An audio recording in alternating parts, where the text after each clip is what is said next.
Welcome everyone to the seventh session of the International Deprescribing Journal Club. This session is being hosted by the European Society of Clinical Pharmacy, and the Journal Club is a product of I suppose, a collaboration between all of the networks you can see on the slide. So the US Deprescribing Research Network, the Network of European Researchers in Deprescribing, the European Society of Clinical Pharmacy, the Canadian Medication Appropriateness and Deprescribing Network, and the Australian Deprescribing Network. So I just want to thank them all for contributing to bring this together and for helping us in planning the session. So firstly, and just to introduce myself, so my name is Kieran Dalton. I'm today's moderator, and I'm also going to be one of the presenters of the session today. So I'm a pharmacist and have worked in a variety of settings, in hospital, community, long-term care settings, and I'm a lecturer in clinical pharmacy in University College Cork in Ireland.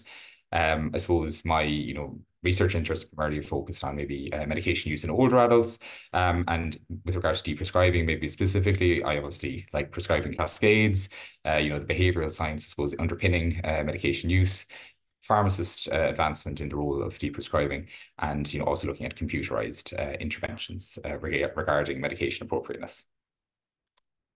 So in terms of the agenda for today, so we're just going to have a brief welcome and introductions at the moment. We're then going to go into the presentation, followed up by kind of a discussion, questions and answers. And so we do encourage people to engage as much as possible with that. That's the purpose of the Journal Club today. And then finally, a wrap up just to kind of conclude everything that we have discussed. So I suppose firstly, why are we here? So thankfully, the networks realized, I suppose, that there was, opportunity to bring together researchers and clinicians from different continents to, establish a way to connect, talk about maybe recent deprescribing collaborations, maybe complex cases. And thankfully, the Journal Club has been born. The goal obviously is to, collaborate, connect, share, I suppose, some of the latest research, ultimately, I suppose, that we can all further our, knowledge and our, abilities when it comes to deprescribing. So just firstly, before we get into the presentation, just a little bit of housekeeping. So I just would ask everyone for the time being to keep your microphones muted just for during the presentation. And you will have an opportunity later on to turn on your microphones if you wish and, ask us a question or as you wish. During the presentation, if you have any questions, please, you can pop them into the chat and I'll show you how to do that on the next slide. This is just a reminder that the reason we're keeping our microphones muted is so that we have a good quality audio recording of the presentation, and this will be available on the Kieran YouTube channel afterwards, because we are obviously aware that there are people from all different time zones who may wish to access this. You can follow the link here on the slide if you want to access more of the Journal Club sessions. So during the presentation, if you'd like to ask a question, just pop it into the chat. We certainly encourage, we welcome, we want to hear what your thoughts are on what we're talking about today. And if you want to ask a question at the end, you can use the raise hand function as shown on the slide if you want to ask us verbally. So we certainly do, we welcome as much interaction as possible, and we've left plenty of time to go through that at the end. So now we're going to go into the presentation section. So our presentation title today is Prescribing Cascades, Identifying, Managing, and Preventing the Domino Effect. So I've already introduced myself, and I'm now going to just briefly hand over to Lisa to give her own introduction. Hi, everyone. So as I mentioned earlier, great to see new and familiar colleagues on the line. And as Kieran had described himself, you're going to understand why he's one of my dear friends and that we have a lot of common interests. So I'm Lisa McCarthy, and a pharmacist who's practiced across many care settings over my career. I'm now an associate professor with the University of Toronto in Canada. So joining you from not so sunny Toronto today. I'm also affiliated with an organization called Trillium Health Partners, which is one of Canada's largest and its fastest growing health systems. So my research focuses, like many of you, on reducing medication-related harm by trying to optimize the appropriate use of medications, mostly through deprescribing. And I may know you as one of my hats is the co-lead of our pan-Canadian deprescribing.org team, who are really well known for our evidence-based guidelines and tools to support deprescribing. So exciting to talk cascades with my friend Kieran and all of you today. Thanks so much, Lisa, and delighted to be able to, I suppose, have a leader in the field, not of just deep prescribing, and as well as prescribing cascades. So we're now going to get into our talk. Just briefly going to say that we don't have any relevant conflicts of interest to disclose when it comes to this presentation. And in terms of looking at what we're going to talk about today, we're going to start by looking at what prescribing cascades actually are, maybe how and why they occur, some tools that are in existence already to address prescribing cascades, and the kind of journal club focus is primarily going to be on this particular article. So Lisa has already put this into the chat. So it is there available if you want to have a click and look at it either during or after the session. So we do welcome to hear your thoughts on what we've presented as well as what you find maybe in the paper itself. So we welcome those discussion and question at the end.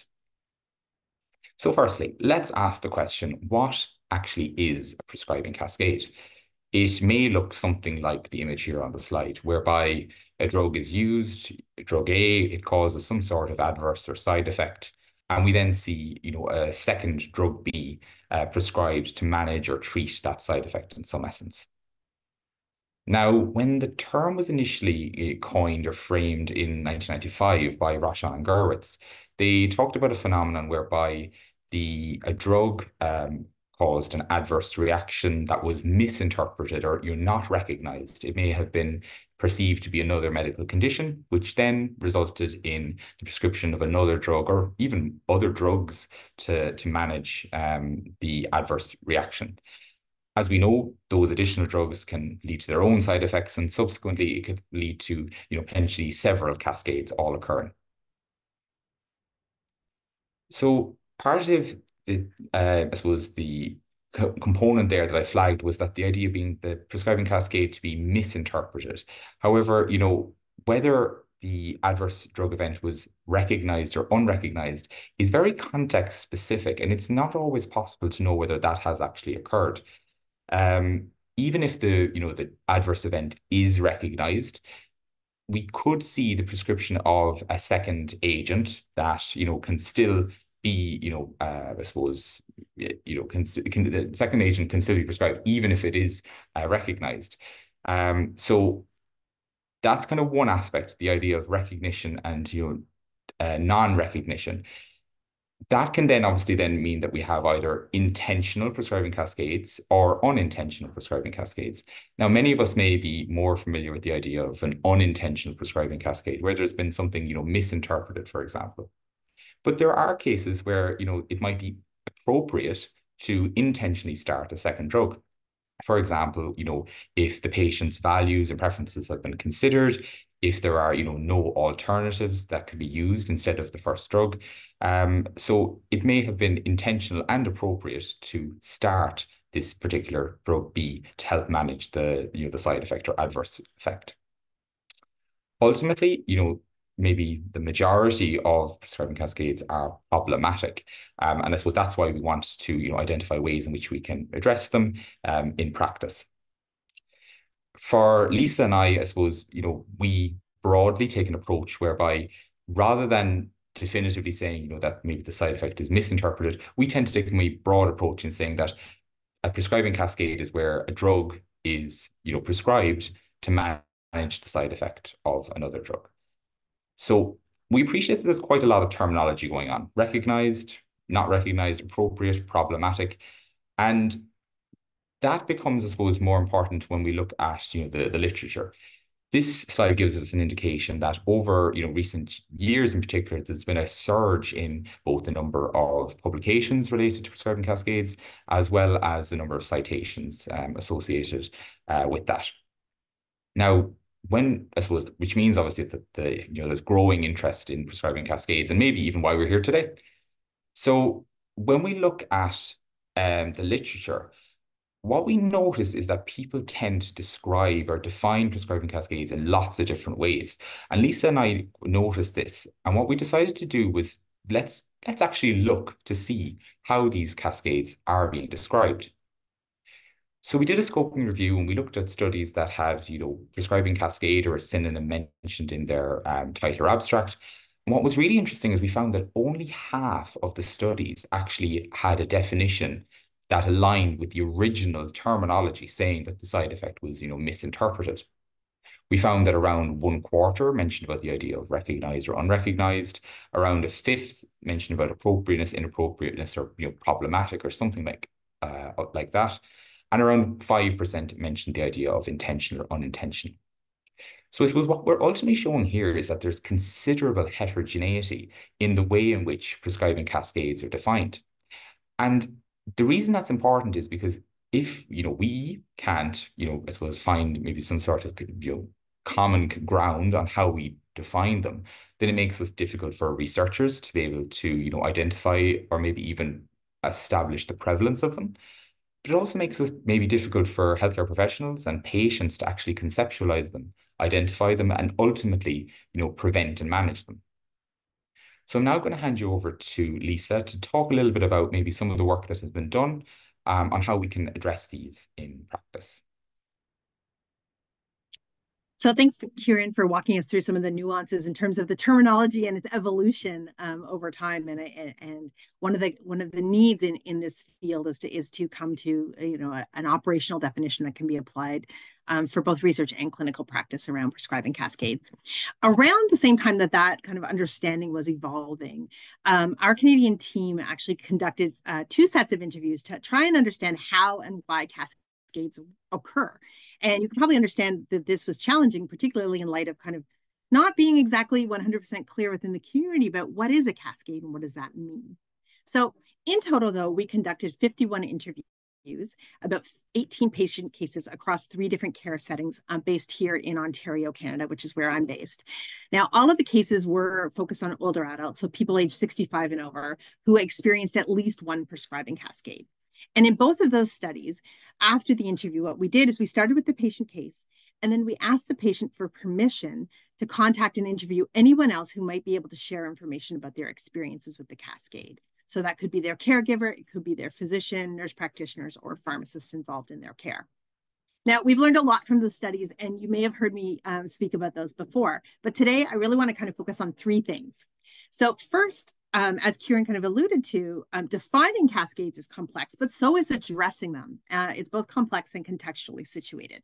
So in practice, if someone does consider a side effect as a potential cause for a new sign or symptom, you may actually even have more than one medication that could be responsible for that. So that's another layer of complexity. Further, you'll likely not have all the information that you need to determine whether a cascade really happened in terms of someone's history. So in the trenches, it's muddy. As humans, we also like to talk about linear and sequential processes, right? And we talk about investigating and managing or deprescribing cascades, often related like that, but it's not that actually in practice. And so we found that these processes were simultaneous and iterative. So what do I mean? Well, sometimes you actually need to go about deprescribing a medication to confirm that a cascade existed. And so that's really important actually when we start thinking about designing tools to support the process and people in this journey. And then third and most relevant for moving forward in this particular talk today, healthcare professionals and the public, but we'll focus on health professionals today, told us that they needed and wanted tools to help them prevent, recognize, and manage existing cascades. So now let's talk more about tool development. And I'm going to tell you a little bit more about the state of tools. So Kieran, can you flip to the next one for me? Thank you. So, okay, as I hinted, there are some tools that have been started, and Kieran hinted at this as well, but there are more coming. And this slide, what it does is it presents some examples that have been selected versus, I won't say this is a comprehensive list of all the tools that could be applied to prescribing cascades. I also want to acknowledge that I just said a minute ago that managing cascades is nonlinear. And now I'm showing you a list of tools that are grouped into kind of like somewhat artificial and probably imperfect, tidy little linear buckets. So there's a tension there. What can I say about the tools? Well, the ones listed here are a mix of both implicit and explicit ones. So for anyone that gets those muddled in your head, because I always do, explicit ones can be thought of as criteria that highlight cascades in particular clinical circumstances, while implicit ones, tools are more judgment-based, kind of focused on indicators related to the patient more than a particular cascade. So when we think about helping to prevent or recognize cascades, what is there? Okay, first, you need to have some kind of working knowledge of some examples. And so explicit lists, which we'll talk more about, can help us with this and also support us as we try and design decision support tools. And this will relate into our main journal club paper. But there's also been some efforts to develop implicit tools in this space. And so one that I'll mention was an effort to apply the Naranjo scale for adverse drug reactions to prescribing cascades. Now, Ponte was the first one to suggest this and published something in 2017 around this. There have been others, including myself, that have written about questions to consider when evaluating a potential cascade. Now, there have been calls actually recently to revisit the concept of applying the Naranjo scale to a cascade, and I think that's pretty interesting. So perhaps some of us can pick up the torch on that. Now, in terms of investigating and managing cascades, I'm going to show you on the next slide a process mapping strategy that's been proposed. But I'd also be remiss in the International Journal Club on Deprescribing and as the lead of deprescribing.org if I didn't say that there's many existing frameworks, guides, and guidelines that help to guide our deprescribing of individual medications. What we don't have yet are specific recommendations to deprescribe prescribing cascades. It's a lot of terminology, at least not yet. I am honored to be part of groups, Kieran and I, that are working on this. So we'll go to the next slide now, and we'll talk about the process mapping. So I'm not sure how many of you have actually seen this paper. It was published in the BMJ, and it's inspired by kind of quality improvement methods. And this tool can be useful for trying to recognize and investigate prescribing cascades for patients. And the goal is really to help you kind of sketch out a timeline of medication changes and the relationships of side effects and prescribing of subsequent medications, investigations, or the starting of a device. If you haven't seen the paper, this particular example that you got on the slide walks through like a pretty prototypical classic case example of a 71-year-old woman with dementia who started on a cholinesterase inhibitor, experiences diarrhea, and the whole cascade of events that happened to her through her journey in the health system. Now, one thing I'll say about applying this, and I've tried to, you've probably done this in your patients, whether you knew it, you were doing it kind of following this process map, or whether you just did it kind of intuitively, is that this assumes that you have the information about somebody's journey through a health system and over time to draw the map. It's a good place to start to see what information you have and what's missing, but it's often difficult to kind of construct the entire map. And so that's one challenge in this space. On the next slide, we're going to go back to explicit lists. And I'm going to tell you a story of 3 teams' journeys that were kind of all working at the same time to come up with lists. And so this is like, what is the gold standard list of what cascades are important? Okay, so there's no consensus, but let's talk about it. For people that are interested in electronic alerts, I think that long lists may be interesting. And so I'll speak about short lists and long lists today. If you're a clinician who's trying to look to commit something to your memory or perhaps teach others about cascades, then you might want to gravitate more towards a shorter list. And you'll see that each team approached the process of creating their list somewhat differently. And I do think there's merit in all 3 approaches. So we're going to spend the most time on the final systematic review that's listed on the slide that Kieran will talk to you about. And we've popped that in the chat, but I'll tell you about the first 2 briefly. So Kieran, next slide. Thank you. First up is Think Cascades. And full disclosure, this is a study that I led on behalf of the iCascade International Consortium. And Kieran and I are both team members. The consortium lead is Dr. Paula Rochon, based here in Canada. And our goal with this study was to create a short list of clinically important cascades. So to create Think Cascades, what we did is we started by creating an inventory. So let's make a list. Important when we did this is that we were intentionally inclusive, meaning that we included cascades that could be intentional or unintentional, or as well as appropriate and problematic, or some people are now wanting to call it potentially inappropriate, whichever terminology works. And it was actually the process of compiling this inventory that kind of fueled that commentary that Kieran was running you through earlier that we wrote about, reflecting about the different types of cascades. Now, to build our inventory, what we did is we needed something quickly. So we used examples from the published literature, but we also allowed experts from our team to add from their own experience. Our list had 139 different examples. Some were drugs, individual medications, some were drug classes. And that's all published in an appendix of a paper if you want to see the long list. What we then did is we used a modified Delphi process to obtain international expert consensus opinion on what were the most clinically important examples from the inventory. And then as the last stage, our study investigators, who were not panelists, reviewed the results of the Delphi to confirm the final list. So if you've heard me talk about the list before, ta-da, here we go is the next list. So we're going to gloss over a lot of detail. But our final version of the Think Cascades list has 9 clinically important prescribing cascades affecting older people. And I think if you were looking through this list, you probably pick some and some you'd go, And since the paper was published, we've had feedback about whether this list resonates or not for particular people. And you know what? That is okay, because in my mind, if you're talking about this list and whether it fits for not for you in your practice, then I've accomplished the mission, or we've accomplished our mission, because we've raised awareness about cascades and this phenomenon more broadly. So I want to draw your attention to the calcium channel blocker diuretic cascade, which is kind of a prototypical example. Another big one that we often hear about is, or think about, is antipsychotics leading to the antiparkinsonian agent, and then urinary anticholinergics leading to a cholinesterase inhibitor. So those are some key ones that you're going to see threads across the papers. We'll go to the next slide now. Around the same time we were working on Think Cascades, I came to know Anne Doherty and Emma Wallace, who are also working on cascades from funding based in Ireland. And they were interested in cascades affecting community dwelling adults. So we had focused on clinically important cascades affecting older adults across care settings. And they were looking at community dwelling adults of all ages. So somewhat similar, but a different population. And they decided to conduct a systematic review. So to build their list in a very rigorous way. And they also define prescribing cascades very broadly as including intentional and unintentional cascades. They did a great search across 5 databases, and they did a lot of great literature searching. And their eligibility criteria there is on the slide. So studies that focused on community dwelling older adults where they received an unintentional or intentional cascade. They had a broad range of study designs. And they really, though, were focused on ambulatory care settings. So studies that focused exclusively on nursing or long-term care homes, residential care homes, or inpatient care were not included. So in terms of what they found, so next slide. So I'm going to gloss over their methods. You can trust me or not, or have a look at the paper, that they were actually well done and really aligned with best practices. In terms of the results, they found 101 studies for inclusion across 103 publications. And all of those studies used administrative data with either prescribing or dispensing data. And most of the studies were retrospective cohort studies, so 88 of those.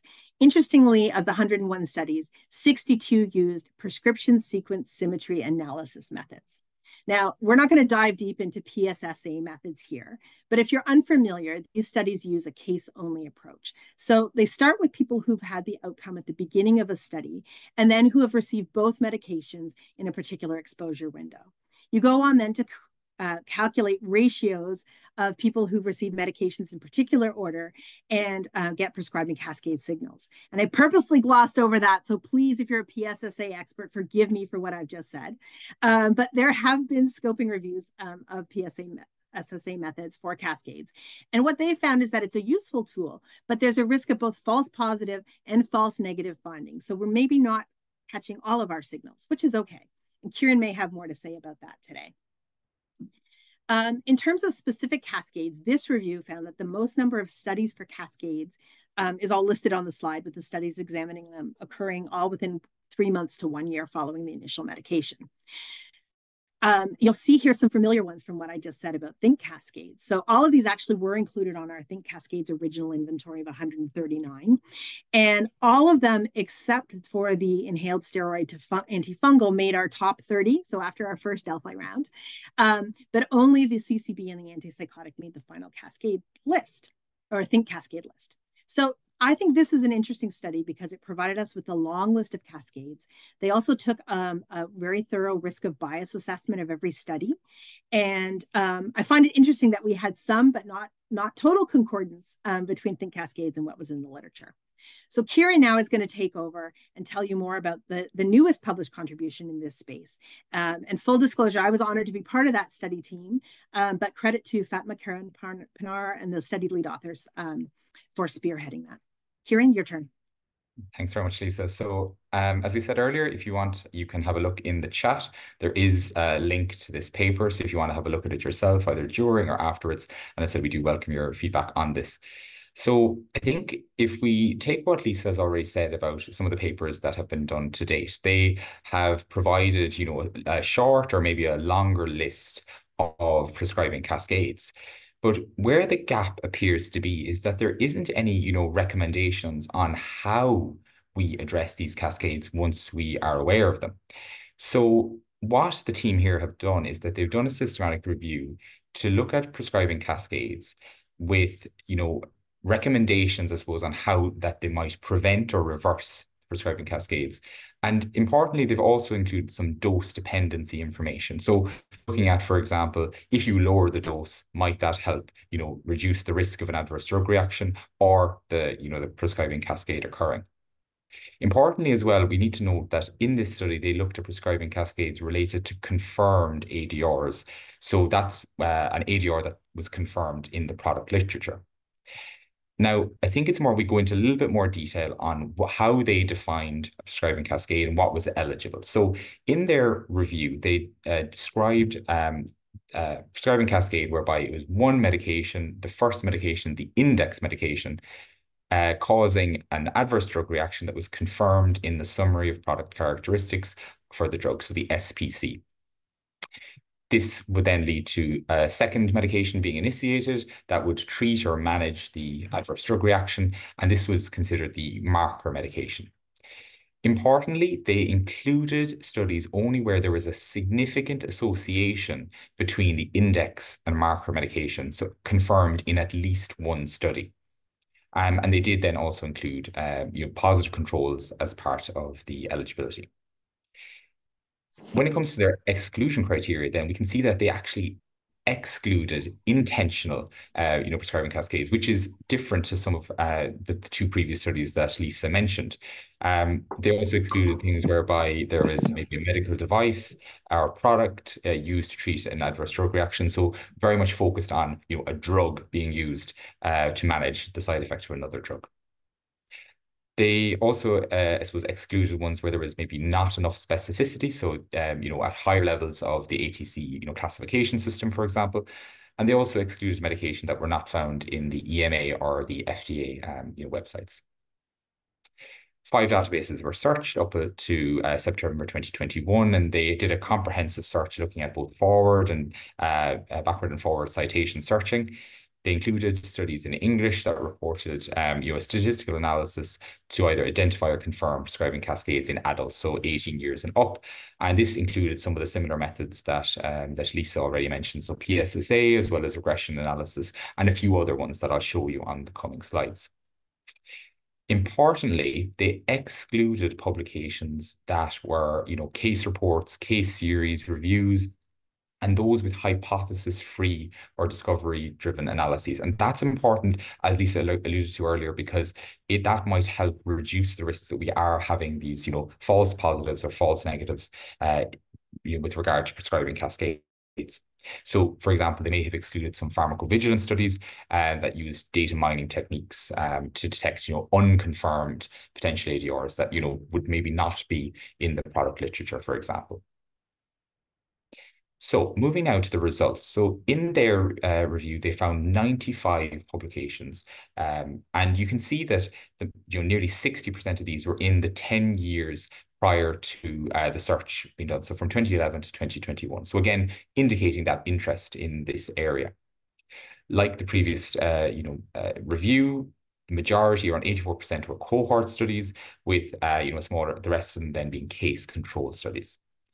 You can see that nearly half were PSSA-based studies, and around 38% were based on regression techniques, with a smaller percentage, around 10% or more, with other statistical methods being used.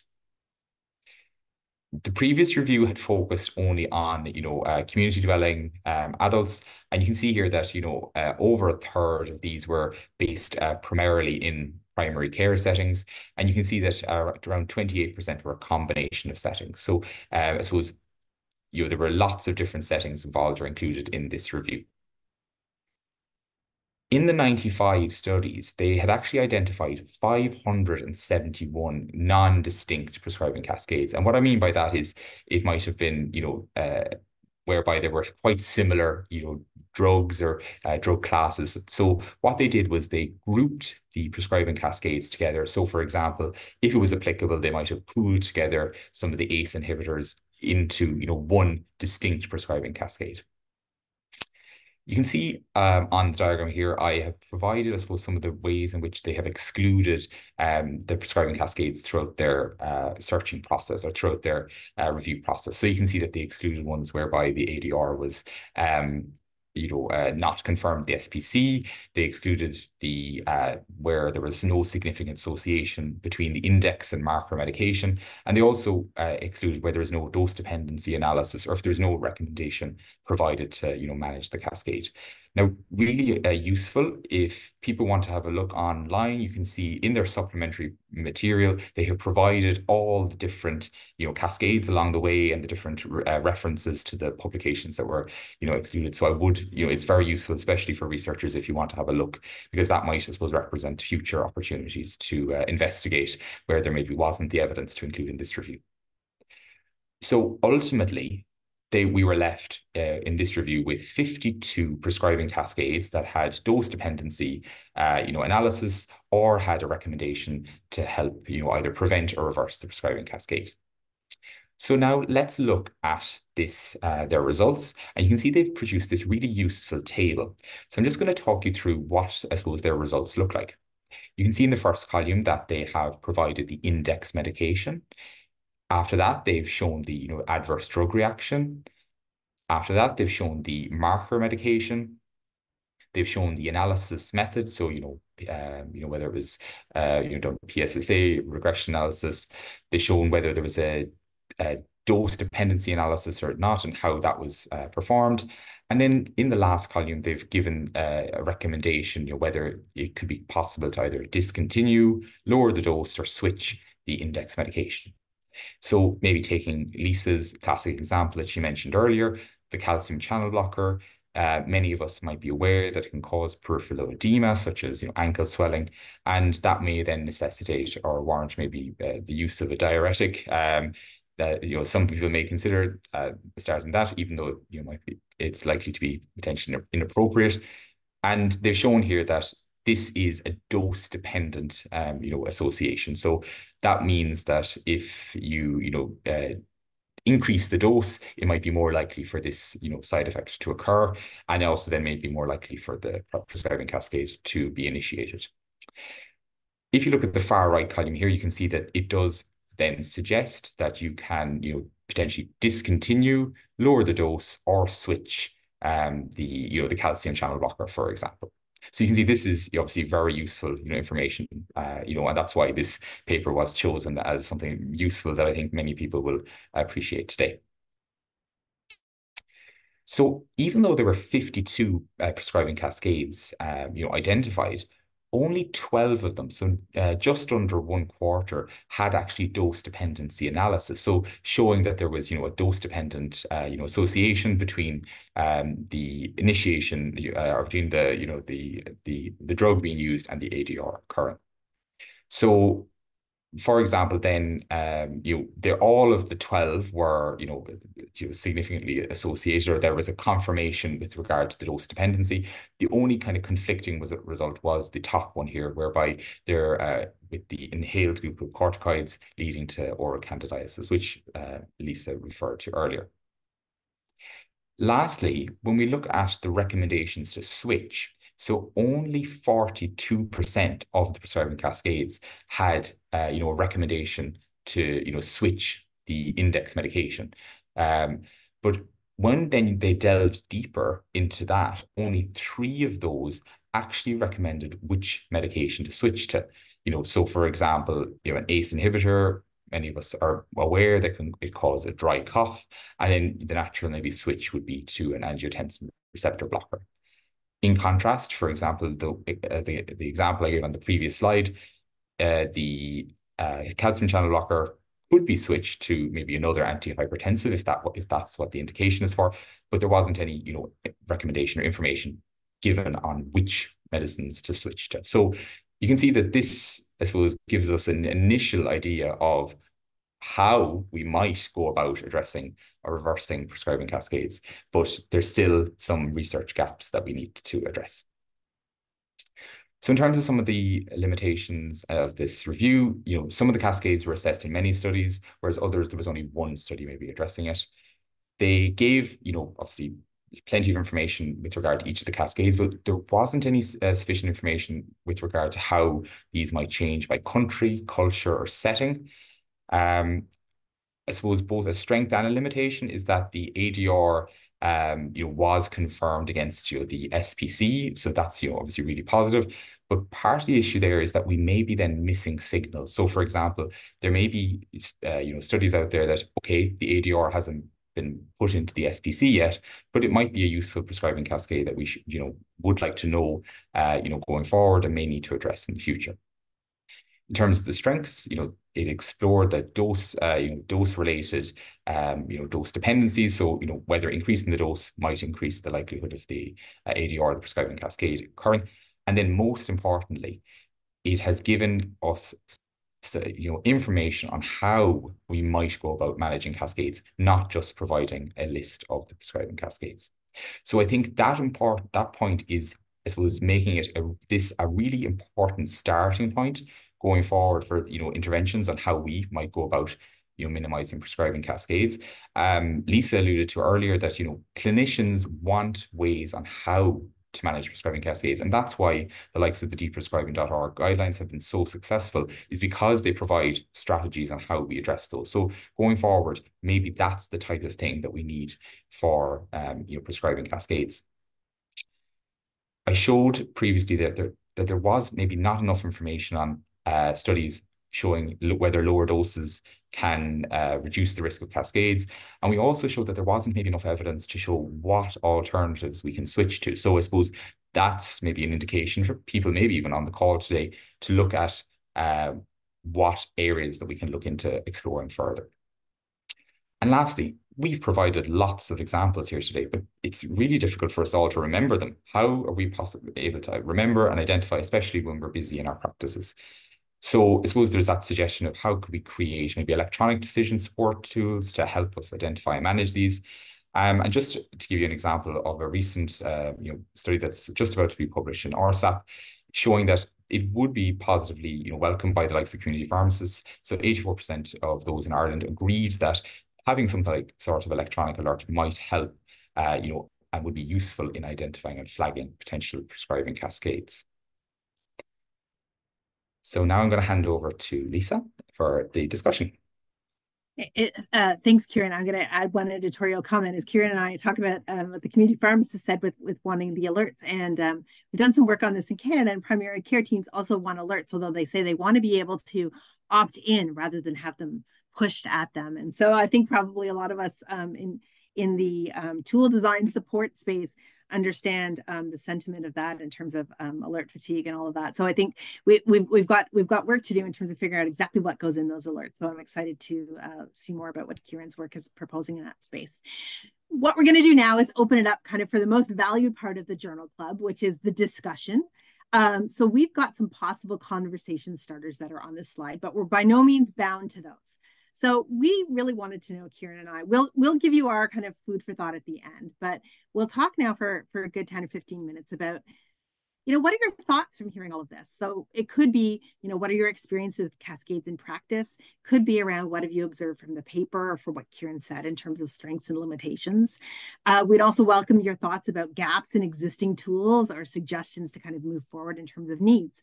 So we did have one submitted question in the chat, but if anybody that's actually here or wants to come on and have a conversation, sorry, admin is here, so it is in the chat. So I misspoke when I said that, but let's open it up to some conversation. I think you can just feel free to probably come off mic. If I can't see everybody to see if they're raising hands, so.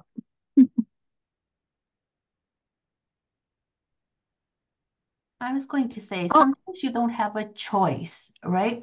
If a patient's on a diuretic, they need to be on it. They have congestive heart failure. They have other issues. So what do you do in those kind of, or antipsychotic? Because, they're schizophrenic or bipolar, and that was the only one they could tolerate. So what are your suggestions around that?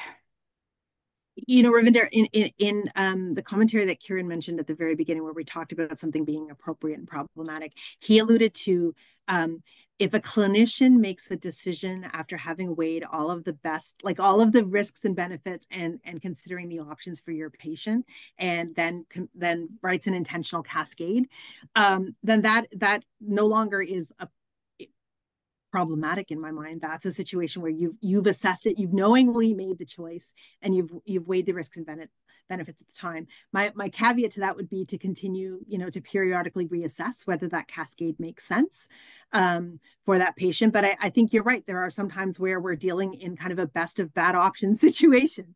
So I don't know, Kieran, do you have anything to add with that? No, not particularly. I think you addressed that. There's questions coming into the chat there, Lisa. So I can pose it to you if you'd like. It says, can a community pharmacist do the cascade process, or can they follow a specific condition of a patient? I'm thinking there, is it, I suppose, I know we have lots of different maybe countries and settings at the moment, and I suppose maybe speaking just from an Ireland perspective, which might be similar to some other studies, there aren't, you know, maybe enough information in, you know, health records, and may not have access to information. So sometimes it can make it difficult to understand why, you know, the patient's even prescribed the medicine. You know, was it prescribed to manage a side effect, or does it have its own true indication? And then I'm not sure if the question is addressing this, but I know from doing you know, interviews with, you know, pharmacists and GPs in Ireland, there's a really interesting kind of contrast that, you know, pharmacists have quite, you know, maybe find it a lot more difficult to know how to manage it. So even if they do identify it, they're having the difficulty in managing, whereas GPs were much more comfortable, obviously, in maybe managing or how to, you know, resolve the cascade. Lisa, do you want to add anything to that particular point or that question? I think it aligns with some of our work that's forthcoming to be published too in the Canadian context. And Kieran and I often are talking about kind of the similarities between our jurisdictions, between that where community pharmacists around the world have different access to different information in their practices. So as you pointed out, Kieran, and have kind of different comfort levels with assuming responsibility for managing different parts. We did some interviews with GPs and primary care team pharmacists, and everybody said that cascades were important, but wanted someone else to do something about it. So there's an interesting diffusion of responsibility across teams. And so when people point to the community pharmacist, I often wonder, is that the holding place for all of the things that nobody else in some primary care settings want to do? But I think you're right. There are definite inter-country differences in terms of what community pharmacists are able to do and then what they have access to. Yeah, and that's what's just been highlighted in the chat there, that there's, you know, that there are obviously it might be country specific, and depends on maybe the resources that you have. Rajneesh, would you like to come in there with your hand raised? Yeah, I was just going to suggest that when patients say that they have a side effect, then rather than going to alternative medicines first, and then deprescribing, perhaps deprescribe first, because an example for my mum, she was on olanzapine and then had side effects, and then she didn't do well with the side effects, so then they tried aripiprazole, and then she was pacing up and down with that, but they didn't stop that medication. They then had a second medication to deal with the side effects, the procyclidine. Eventually, she didn't do well on any of them, and she came off all of them, and she was fine. But I was just going to suggest in the future, rather than health professionals trying alternative medications first, they should perhaps try and just deprescribe the medication. Yeah, I'll jump in first, Lisa. Yeah, I think this really comes down to, I suppose, maybe patient and public health information that's given, and to ensure, like Lisa, we've always talked about the idea of making sure that both patients and healthcare professionals ask the question, very simple question: is it possible that this could be a side effect of my medication? Or, you know, and so if that question is asked, that at least then it starts the conversation. It maybe encourages the patient to, you know, speak to their pharmacist or speak to their doctor, whoever that, because they, especially, I suppose, considering the timeline. So I completely agree with you. Rather than starting this cascade of events as such, not just, it's important that we, you know, obviously empower patients. Lisa, would you like to come in on that? No, I mean, I think you saw me kind of gesturing, like I'm excited that it's come out, because absolutely, if we can, we have this debate about, it's the chicken or egg debate almost. Like, do you raise awareness in the public so that they're asked the questions, but then providers don't know what to do, so then they're frustrated, or do you work on providers? And I don't have the answer, but I think a multi-pronged approach is necessary. I see some nods, so that's exciting for the people that are off camera. Ravinder, you've had a chance. I see Minnow has her hand raised. So we'll go to Minnow first, then I'll come back to Ravinder, and then Bob, I see your question in the chat. This is awesome. Minnow, am I saying your name correctly? I apologize if not. Yes, my name is Minnow Ko, and I'm from Seoul, Korea. So this is 2 a.m. almost. Wow, thank you for staying up. Yeah, actually, my doctoral thesis was about the deprescribing service for the end-of-life patients. Actually, in Korea, we are, not many people know about the word deprescribing. Actually, we're having trouble translate the word deprescribing into Korean. So what I want to say is that prescribing cascade is very common in Korea because, as you know, in Korea, medical accessibility is really high. So people, someone say that people shop doctors. So they go around a lot of hospitals. So many older patients, it is very common for them to take more than 5 medications. Like, the prevalence of polypharmacy in Korea is almost 80% in some research. So I recently thought about the reason why people, why so many people in Korea are having polypharmacy, and I think prescribing cascade is one of the many reasons. And I think there are mainly 2 reasons for the people who are getting into the prescribing cascade. Firstly, I think there's a monitoring issues. I mean, people think if they have a problem, they have to go to see doctors, and they get diagnosed, and they start medications, but they don't actually monitor how well the disease are controlled. So I think in order to optimize a medication, I think monitoring patients is really important.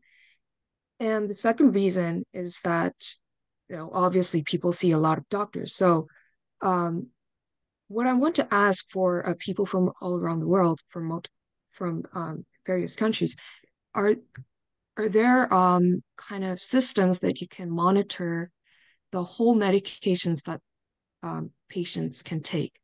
Because in Korea, we can't actually see, it is not that common for doctors to see all of the medication lists that patients are taking. So I think that kind of system is really important for us to control the prescribing cascade.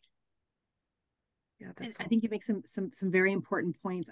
There is definitely a lot to be done, and some international leaders in terms of access to medication records kind of across the health system.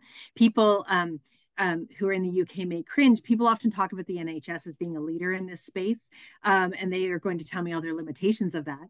And people make assumptions about different countries, and certainly within the US, I know if the patient's within a certain health system, they may have access. So there's all sorts of nuances. It's hard for me to say exactly like, here's a country that solved it, unless your country has, please come online. But Kieran, did you have anything else to add? No, I think I said it's like us. It's shared electronic records. It's probably, in a way to ensure that everyone is up to date. Yeah, and then that might allow also better, decision support that we talked about earlier. Ravinder? Yeah, it would be helpful to have shared, or at least all the specialists sharing all that information with the family physician. So I work in Ontario as well. I'm a pharmacist. I work with the primary care and at the hospital, and I have worked in retail in the past. And I find that getting people, that inertia is so huge, getting people to change. patients feel that when you talk about deprescribing, that you're letting them suffer, or you don't care about their health outcomes. That's why you're doing this, or you're giving up on them. The doctors at the hospital are like, oh no, the specialist put them on, we can't change them. Family doctors are like, no, they've already been through a specialist in hospital and nobody changed them. So why should I be the one doing this? So that inertia is so huge. And I keep telling them, like, we need to put the patient first, but it is so difficult when patients are sort of hesitant because they don't want to rock that boat. Physicians are hesitant because somebody else prescribed, and we don't have all the data from everybody or all the paperwork or notes. So how do we get over some of this?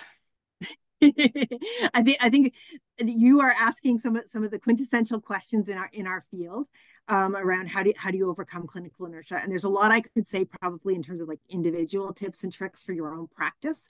And then there's also kind of system level things that we talk about. You may want to look at Ariel Green has done some work around what messaging kind of resonated most in terms of people's willingness to deprescribe medications for symptom relief and for statins. I believe she did it as one of the journal clubs, but if she didn't, Ravinder, send me an email and I'll happily send you some of that work. And then we can talk offline. Kieran, did you have anything else you wanted to add? I mean, it's such a, these are the gold questions, right? Yeah, there's so much to it. I think just on a related note, the paper that we just have coming out in RSAP soon looks at some of the behavioral influences that pharmacists perceive contribute to prescribing cascades. And of course, inertia is one of those things under the, the domain, in the theoretical domains framework, like intentions and so on, motivation. What I'll do is we'll just do one final question in the chat, and then we're going to do a quick wrap up. So, Lisa, I'm going to pose the question in the chat to you. I'm happy to add to it if you want. But so, the saying, in countries where access to community pharmacies or pharmacists is limited, what can we do to support patients in identifying prescribing cascades? Is there anything that nurses can do to help, perhaps by triaging patients with symptoms that are concerning and may indicate the existence of prescribing cascades? So, would you like to add anything to that, Lisa? I feel like I haven't had a chance to meet you, but you just walked into some of the research that we're just doing in terms of what can we do to support health professional teams, and nurses have actually told us that the kind of a list of common symptoms that might be drug related is something that would really help them. So kind of flipping it around. I think anybody who has awareness and can help identify potential things that might be medication side effects is well positioned to raise it within the team. So as nurses, absolutely, I think that would be a great role to think through in terms of how do you do that. Kieran, did you want to add anything quickly? I know we've got to kind of no, I don't. And actually, just one last thing, I can see Adnan had that question looking at kind of CDSS and decision support.